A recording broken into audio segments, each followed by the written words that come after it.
Hi, I never thought I'll be making a video like this, but here we are. Anyway, I would like to tell you the whole truth of what really happened between Lisa and me right from the beginning because so far there has been only one side of the story that has been told, and people are making their judgment based on that story alone. Now, I'm going to take you guys step by step from the very beginning up to the time when we started texting and calling each other till the very end so that you get a clear idea of what my relationship was like with Lisa. So Oliver called me on the 31st of August asking me if I wanted to participate in an exhibition fight. I was pretty surprised. I said no initially because I was just recovering from a knee injury, and but he explained that it was going to be a fun exhibition boxing match. So I told him that I would think about it and get back to him. So on the 1st of September, he called me again asking me if I had made up my mind. I was still being indecisive, but when he mentioned that my opponent was going to be Lisa, the girl from the roadies, I was like, whoa, because I thought that if she took part in the roadies, then she must be a really tough girl. Now, keep in mind that I didn't know anything about Lee, except for the fact that she took part in the roadies. He told me that it would be for entertainment in between the fights, and it like a influencer versus musician. Since both of us, Lee and I, had a little training background in boxing, MMA, it'll be a fair fight. So finally, I agreed to do it for the experience and fun. Now, I want to clarify about my training background because Lisa accused me of being a trained MMA and Muay Thai fighter for 5 years, which is not true. Back in 2016, I signed up for a physical program at the Combat Academy, and in 2019, I quit. I was barely consistent and regular. Besides the Combat Academy, I wasn't part of any other academies. So, coming back to Lisa and me, as soon as I agreed to the fight, I started calling up all my fighter friends asking if anyone would be available to come to Koima to help me with my training since I was not aware of any academies in Koima. So finally, a friend of mine from the Strike Fit Academy agreed to send someone to Kohima to train me. So right away on the 5th of September, I started my training, and on that very day, Lisa DM'd me. So as you can see, I think she already showed you in her video our first conversation on Instagram. That's when she DM'd me, and we had a pretty easy going conversation. And based on this conversation alone, I can see that she was pretty excited about it. And I told her about we just like yeah, like I said, we just had a easygoing conversation, and that was pretty much it. That was my first interaction with Lisa. Mind you, Alabo had asked her first before he approached me. So I was thinking that she might have also started her training right away. And anyway, like I was way behind her because not only was I out of shape, but I also had to learn the basics, all the basics from the start since I hadn't trained in over 5 years. And boxing is very different from kickboxing. If you guys have any knowledge about MMA, my cardio was horrible, my coordination and footwork was slow, and I had only about 3 weeks to get it right. So during the training period, I had an elbow injury and I also lost a toenail. It was a very painful experience, but I was told that that's what real fighters go through, and I just had to suck it up. My mindset was completely being molded to think like a fighter because everything was going to be inside the cage, and I was also scared of making a fool out of myself. There were going to be people buying the tickets to see the show, so I wanted to put up a good show for them. And all along, I thought that Lisa was also going through the same thing, if not similar situation. So I continued to train until 19th of September when I was told by the organizers that Lisa could back up from the show. And if she backs out, then I would probably end up fighting an amateur fighter. And I didn't want that to happen. I didn't want to compete with an amateur fighter. So they requested me to get in touch with Lisa and have a word with her. I called up Alubo, wanting to know if he had a plan B, and he told me that unfortunately, now we might end up doing a choreographed fight, stage fight, since she was not ready for the match. So I was shocked and left confused because it is not easy to do a choreographed fight, mind you. So I thought it would be best to talk to her myself, and but I couldn't talk to her that day. I will show you a screenshot of when I first contacted Lisa. So this was on the 19th of September. So I texted her, and then she was busy, so I couldn't talk to her over the phone. So the next day, that which is like on the 20th of September, she texted me again. She said, "Hi Ren, let's speak. Good morning." And yeah, so again, she told me, "Ren, call me once ASAP," right? So after that, she we had a 1 hour conversation over the phone, and she went on for an hour about how stressed she was since she had a shoot and her dates were clashing. Moreover, I didn't want to stage the fight because I was training really, really hard.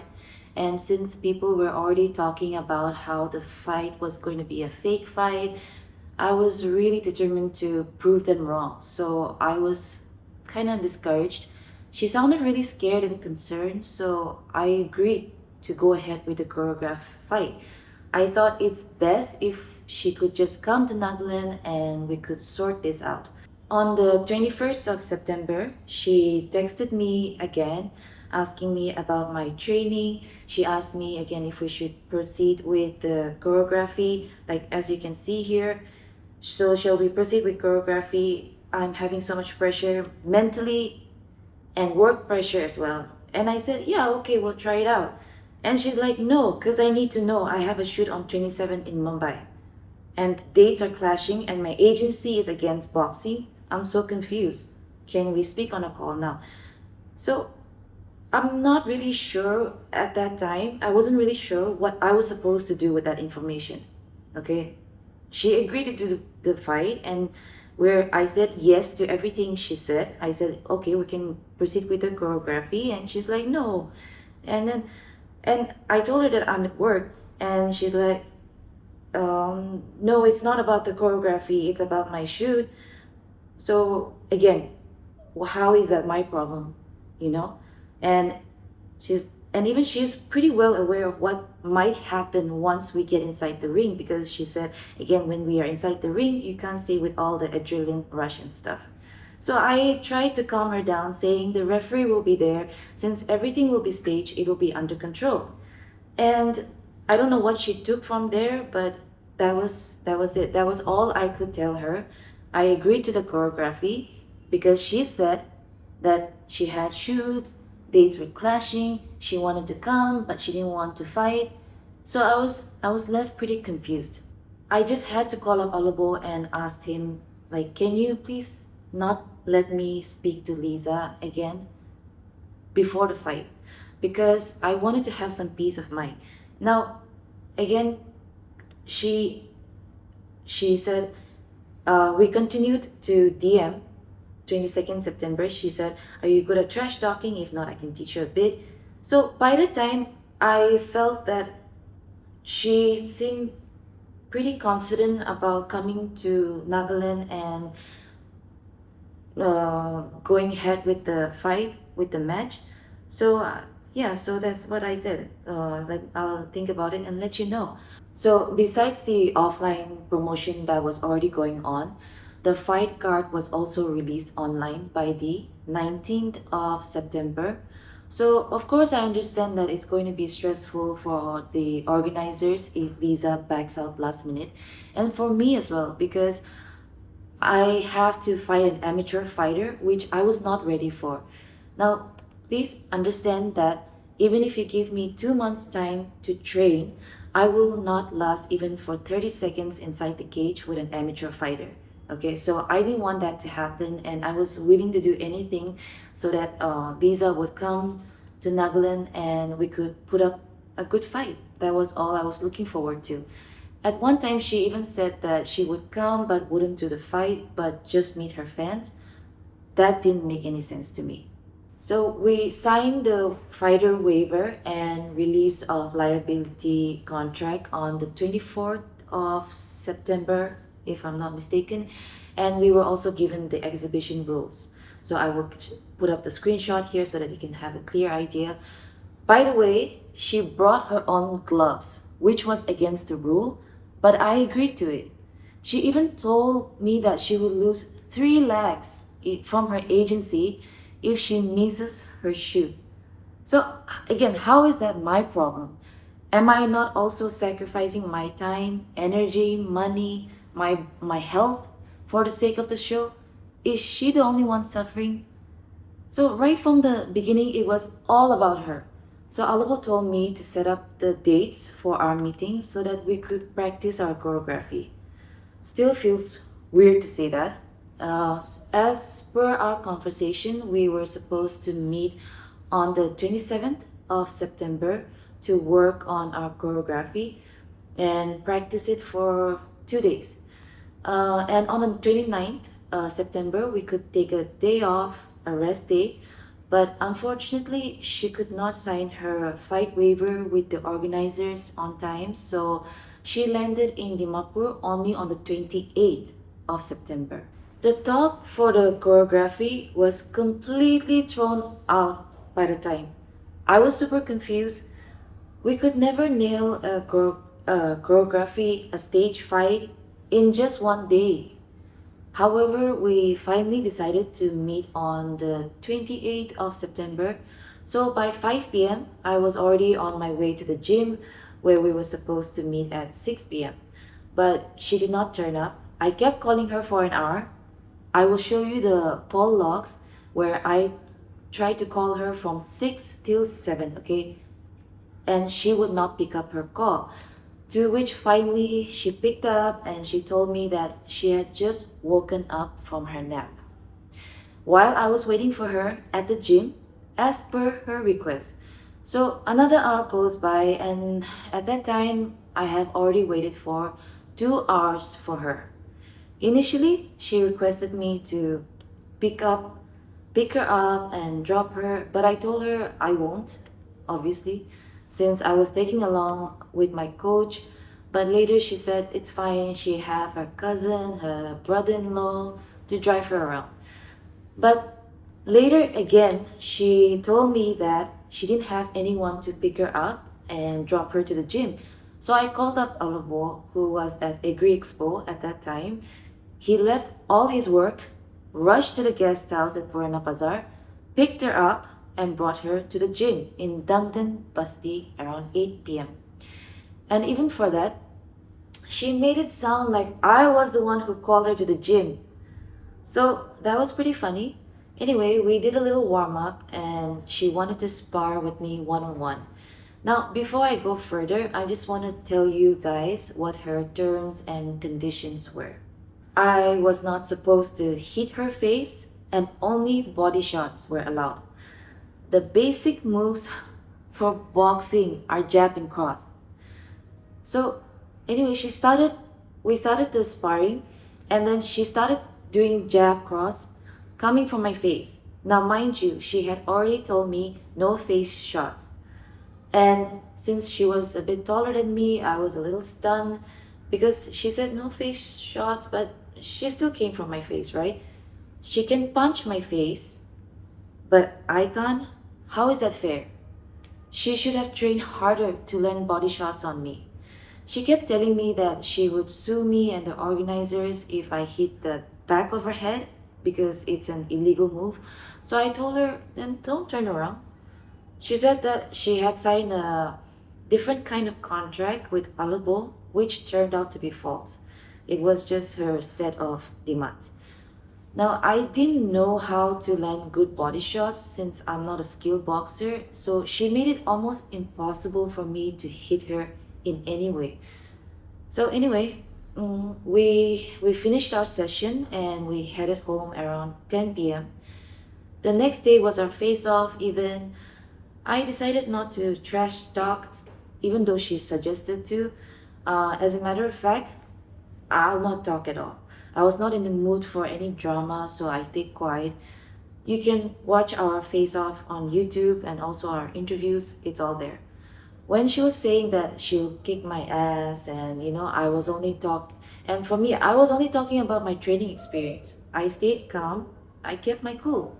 So on the day of the fight, we had no interaction. The fight took place, adrenaline was pumping, and everything became so real. Also, since we couldn't choreograph any fight moves, it was going to be a very spontaneous fight. So you'll notice that I'll show you some of the clips here. You'll notice that she kept turning her face away, but I tried my best to land some body shots. Not so much on the face, just on the body. I didn't make any illegal moves, but the moment she gave me a knee on my stomach, I'm not gonna lie, I got ticked off. But then I tried to regain my composure and continue to fight. Then in the second round, even after she was warned by the referee in the first round, she kicked me again, followed by another illegal elbow move. But after the illegal moves, I couldn't believe that she actually did that while I was trying to play fair and square. I could see that she was getting frustrated, and I kept taking her to the ground, but all I wanted to do was just finish the fight.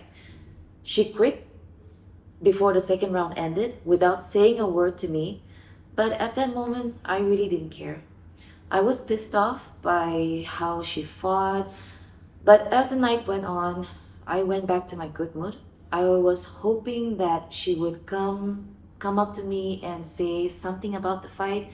If not, at least, apologize to me for the kicks and the elbow, but she didn't. I didn't want to rush into anything, so I gave her space. So the next day, I posted a statement saying, thanking, and then saying that Dee and I have no beef, and it was just a fight. It was all for good fun and experience. I tried to tag her on this post, but I could not find her. That's when I figured out that she had blocked me everywhere. Now, mind you, this is on the 1st of October, and I will also show you that she was the one who blocked me. I wasn't the one. Okay, I still haven't blocked her yet, hoping that she will call me one day, right? And I will show you that I didn't block. Because until that day, I honestly thought that everything was okay. But I started to get DMs from people where she was calling me ugly, and that I was lucky that she didn't hit my face, messed up my face, and being so bitter about the fight, and even harassing my supporters. Now, if that's not the typical behavior of a bully, then I don't know what is. She also told me and other people, including Alubo, that her trainer was the one who trained Priyanka Chopra for the movie Mary Kom. And coming to what she said, that she tried to reach out to me, that's a lie. I didn't, like I said, I haven't blocked her. So just, you can call me. You can clearly see that she was the one who blocked me. I didn't. So I was still giving her the benefit of the doubt, but she went on trash talking about me to people in their private DMs. Some posted in their stories, and so it was made public. It was shared everywhere, so I accepted the fact that her beef with me is now public. But still, I waited for 2 weeks for her to reach out to me, and so I did what an artist would. I made the diss track, since she loves to trash talk, but I did it musically because why? I'm an artist. I have complied with her requests and conditions, and even treated her with nothing but respect. But then she had the audacity to disrespect me, disrespect the sport, and everyone around her. She was being nothing but difficult to work with. Where was the professionalism? She didn't respect wasting people's time. didn't respect the game rules, the conditions laid down by the event organizers, didn't even respect her opponent. She wanted celebrity treatment and she got it. She got paid more than me. She had nothing against me, that's why she felt the need to drag everyone down. The diss track was made for you, Lisa. The beef was between you and me. So why did you feel the need to bring Alobo into this? Then you even mentioned Naga influencers who left innocent comments under my video. Why did you feel the need to bring those people in our mess? And mind you, when the talk for the fight was happening, there was no talk for stage fight. There was no talk for a fake fight. That's why I took the training very seriously. I sacrificed my time, as I mentioned earlier. So it's also your duty. You're getting paid, so you might as well come here and finish the job. That would show how professional you are, but you weren't being that. And for the choreography, Alopo suggested that only because you were having problems with your schedules. You were trying to back out. So why did you have to tell people that this was supposed to be a stage fight right from the beginning? This was all for your convenience. Okay, I agreed to it. Alobo also, he suggested that so that things would be comfortable for you. Everything was provided for you. So I don't understand how you could be so ungrateful and just drag everyone into such a dirty mess just because you could not accept the fact that you quit. You didn't perform well. You didn't take the fight seriously. You came here hoping to gain some fans. That's what you told me over the phone. Do you remember? You said you wanted to meet your fans, and you even asked me if there are any Naga fans waiting for you here. You know how much I had to boost your ego? I had to say, yes, Lisa, there are people waiting for you. Naga people love you out here. And that's all you wanted to hear. So when you are getting paid, when everything is working out for you, Alaboyo said he'll arrange the choreography, he'll even arrange the gym where we can meet, and I'm agreeing to it, and you also agreed. So how does this look unfair to you? Everything was fair and square. So you couldn't accept that you lost, which, by the way, exhibition match, no winner, no losers, okay? But you quit. You quit before the second round. You walked out. And second of all, you couldn't take my diss track. You couldn't handle it. Second strike for you. That's why you had to come, show that you're a victim, pull out the victim card again. In Rhodes too, you did the same thing. Here as well, you're pulling out your victim card. You are trying to fool everyone when you are the real bully. And in the video, you were asking me, Ren, why didn't you reach out to me? How could I have reached out to you when you were the one who blocked me? But again, you're so used to lying. And you also, this makes me laugh. You said that you consider me as your older sister and you consider Alobo as a brother. No. How can you say that when you have been nothing but disrespectful and ungrateful? In fact, we treated you like a younger sister. We complied with all of your requests. We agreed to everything, all the terms and conditions that were coming from your side, we agreed on it. Everything was to make you happy. So I think you are the one who owes us an apology. We don't owe you an apology. You played the game dirty. You came here, accepted all the good treatment, right? And then suddenly you left feeling so bitter about everything. Why? Because you quit.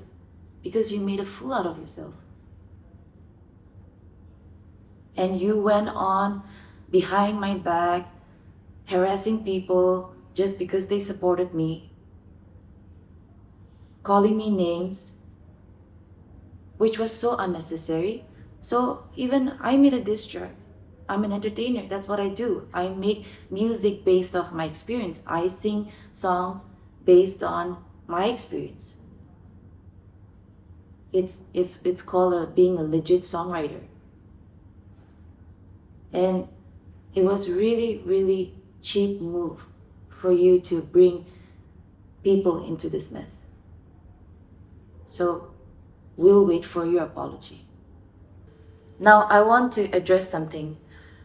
Lisa was asking me, Ren, why did you deactivate your Instagram? Why did you keep it private? I did it. You know why I did it? I did it because my friends were getting attacked.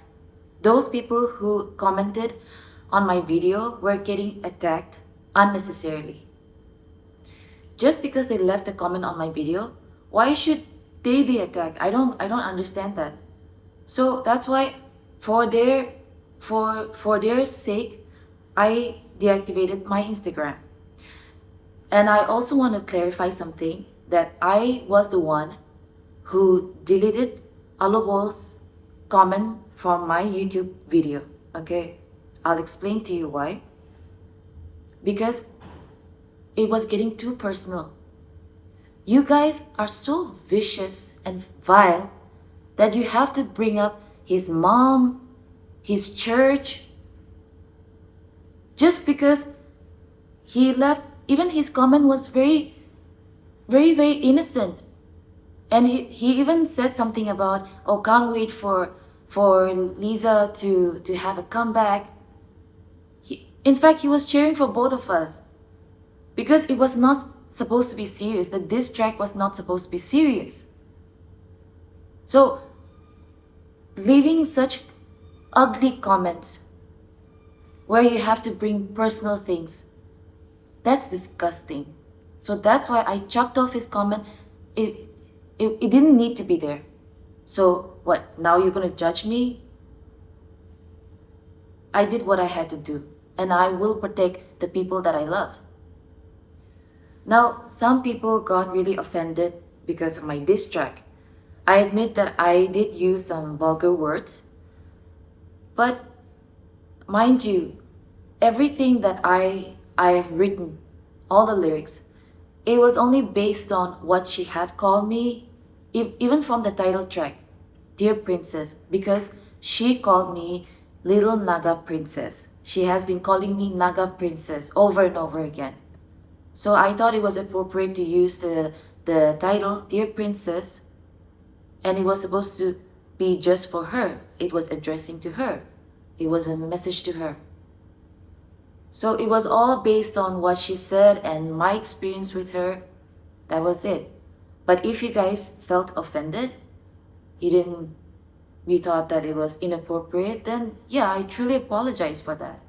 But since I am a singer, I am an artist, I like to write songs, sing songs about my own experiences, like any other artist would do. And I have that right. And this is a message for all my Naga people. Starting there, fight card olam de, social media de Lisa Mujun la fight card to olam de. To hambra magiki kushen. Itu muk bahadur kilo pitai divido. Itu magiki kite ayo na divido. Na so quick to comment. Tagibin na jene nuli ini ging lagi. Na. Aro itia la time dedo man taila side of the story do hunishe. Ida do magi ahina imman biya khota. Aro ishde alobola diwi jaina imman biya khota kuina. Man personal litara khota kwada na. Tohando na murgi na tanaku didi na tade jaina khai. You guys are hungry for drama. Kibatta dikishi gurudo fat jaina. Ikku consequences na thagiyo bhavina. You think that your words will not have any impact on people. But they do. So I don't understand. Kile ikku na bhavina. Oh, itu morombi ase. Ni biya ekta comment likhiwo lasili ekta bhavina likhiwina. Tohan ki likhiwo jai likhina khushi pae. Tohan ina manula personal life tak maluina comment kurado. Tohan munde shanti pae, khushi pae. You feel good about yourself. Manula mental health kina affect kure janin na jane. Cyberbullying lado janin na jane. Manuhan suicide pi commit kure do. Itohan saina. So my Naga people, tohan bhabiwi, be smarter. Be smarter about what you write. Comments se khushi likhiwo inabi nohoi do. Words have effect on people. Okay? So I hope that ma itia itu saina jaina lizage attack kuro do itu nohoi de. Aro moi support ko, alo bogi support ko ina nohoi. Just be sensible.